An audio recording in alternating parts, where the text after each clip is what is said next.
Another fantastic direct flash modifier, which is one of my favorites, especially for studio use, is the Ring Flash. Now this is the Expo Imaging Ray Flash 2, and it's a fantastic light modifier for on-camera flash to turn that on-camera flash essentially into a ring flash. This is fairly inexpensive compared to most ring flashes. Now this is about 140 bucks. There's also a budget version of this. If you go to DIYphotography.net, I think for 25 bucks or so, they have a DIY cardboard ring flash, which will get you a ring flash type look. I wouldn't ever take it and show it in front of a client or anything. This is actually something you could use professionally, you can use in front of clients, and it looks nice. And it's far less expensive than a traditional ring flash. If you already have a hot shoe flash, that is, because you do require a hot shoe flash before you can actually use this guy. Traditional ring flashes, I think, can range $500 to $600. But this ring flash look it's a very distinctive look for two reasons. Number one, the catch light that it creates in your eyes. It creates this ring type catch light, and because it comes directly from the lens itself, and I'm going to show you how to mount it, and I'll show you exactly where it comes from and how it looks. Because it comes from that angle, it creates a very unique, even shadow across the body, basically. So you get this nice shadow halo.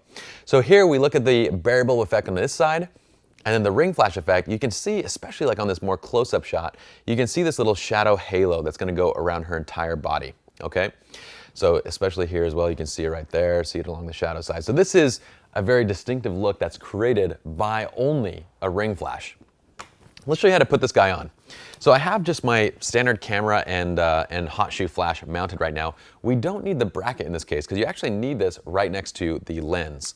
What we're going to do is just aim the flash head down, and I'm going to go ahead and take the hood off. And you know what? Before I put the flash head down, one very important thing that I oftentimes forget. This little guy comes with a rubber band. It's kind of like a rubber band. It's like this little rubber circular thingy. Do not throw it away. It's not for good looks. It's not because it's just an extra part and they thought you might need a rubber band to, I don't know, tie your hair together or something. This is actually to go underneath the flash itself, because when you're putting this ring flash on, it's actually going to weigh down the flash head a little bit. So what you do is you put this down right into this little slot, and now when you bring it down, it kind of hits that little thing, and it prevents it from basically drooping. Okay, so once this is on, all you're going to do is just grab your ring flash. You're going to open up this side of it. I took the hood off just so it doesn't like constantly bang against the bottom of this thing. You place this over, and then you make sure that this is the right length. You can pull it out just a little bit where it goes directly over the lens. And from here, if you want, you can reattach your hood. If you're worried about light spill from other sources, then you can put the hood on. If you're working indoors and it's dark, you don't really need necessarily the hood on because the light's all coming from behind the lens anyway. But you can see that the light now comes directly from where the lens is at. So you get this beautiful ring shadow effect around the entire body. You get this great catch light. Look at the catch light that you get, especially when you're shooting closer. The catch light opens up and it becomes even larger as you get closer to your subject. So this is that ring flash look. Now let's go over some primary tips here. Number one, make sure that the ring flash is placed correctly. If you don't have the band on, this is gonna droop down, okay? And it's gonna flash kind of down, and you have to constantly hold it up. So make sure you have the band on, otherwise you're basically gonna be losing light and it's gonna be spilling to the wrong area. You're not gonna get the right effect. Okay, so likelihood of red eye is also increased. Why? Because now our flash is coming from directly behind the lens, which means that it's gonna enter the pupil of the eye, and then it's gonna refract around all those blood vessels and come out red, which means more likely than not, you are going to get some red eye with a modifier like this because it's coming from the same angle as the lens. But red eye is pretty easy to fix. It's just one of those things that you will have to fix. Ring flashes that modify direct flash, like the Ray Flash, tend to have a heavier shadow on one side. Let me show you exactly why. So with the Ray Flash, it's basically channeling the light down from the flash head and into this little ring area and goes around.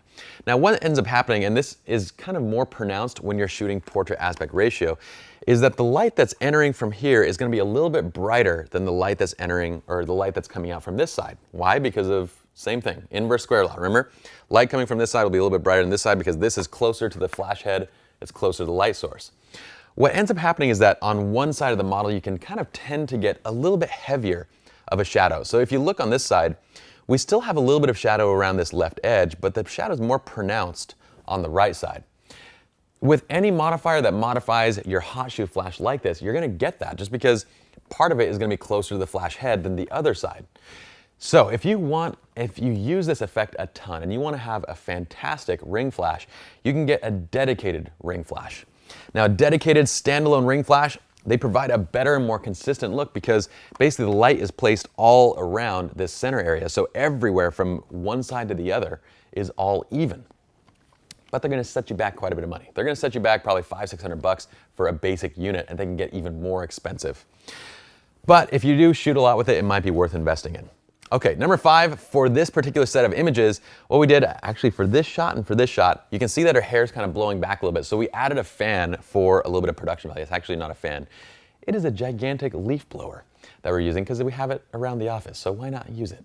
But if you don't have a leaf blower or you don't want to buy a leaf blower, you don't need to. Just get a reflector and you can actually do the same thing. Just hold a reflector like a 5-in-1 and just kind of waft it back and forth and you get that cool look in the hair. So we got her hair to kind of tip back and to kind of be flowy like that with that fan.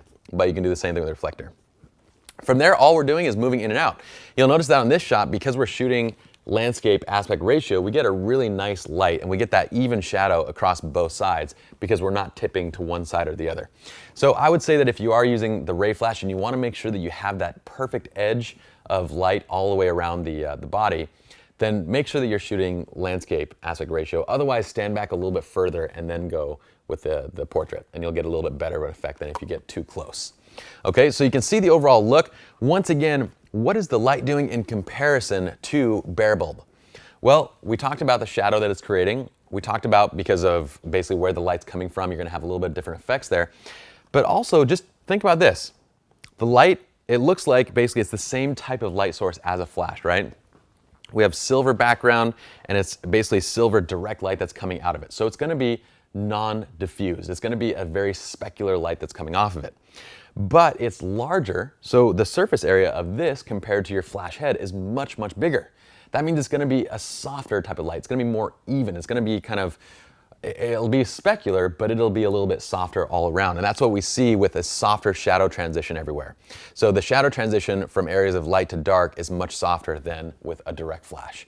Again, just trying to help you all to understand what these light modifiers are gonna do just by looking at it, just by kind of thinking through logically, based on the size, based on the material used inside, whether it's silver, reflective, whether it's matte, and so forth, we can guess exactly what it's gonna do.